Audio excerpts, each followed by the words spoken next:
Congratulations on completing the very first module. You get a pat on the back and you also get this very good looking Instagram badge. This is the first of 6 badges you will earn in this course and the very first checkpoint that you've already completed. It's probably the most basic checkpoint, to be honest, but it is a small win and we always celebrate the small wins. You are now on Instagram, know your way around the platform, and have investigated your competition and accounts that do well already on Instagram. So you have a great foundation of knowledge that's going to carry us towards our second badge. The second badge is your power account. So what a power account is it's just a fully optimized Instagram account. I'm going to show you how to get one of those. As we progress further through this course, we'll be promoting and marketing your fully optimized Instagram account to your target audience. And the more optimized and more perfected that we can get it, the more people will be able to view your account and convert to followers from after viewing your account because they like what they see. So this next module is very important. It's also a little bit of fun. I enjoy it myself because you really are painting the face of your business for Instagram and the rest of the world to see. And then we put it to the test in the next module after that.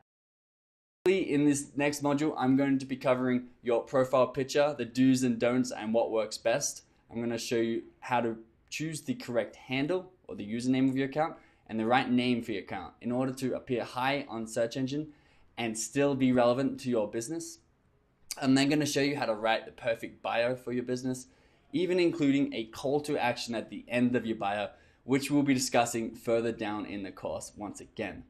So a huge congratulations on making it this far. You're 1/6 of the way to being an Instagram expert, and we really do jump into the fun stuff in the next module, so I'm looking forward to teaching you that.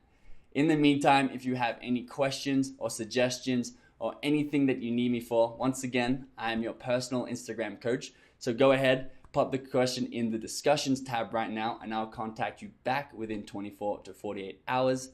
Another reminder is in the next lecture, we'll be going through your display picture. Remember, I gave you a template as a resource in the second lecture, I believe, that you can download and use as a Photoshop template, or you could use Microsoft Paint if you want to put your photo in there to make sure it is the right size and comes up very nicely on Instagram. The other resource that you can refer back to even now or while you're going through the next module is the easy reference guide that I've given you at the same time as the display picture. You can go through that and see exactly what we'll be covering in the next module, see what the most important points are so you know ahead of time and you pick them up a lot better. So let's jump into the next lecture. Without further ado, I'll see you there.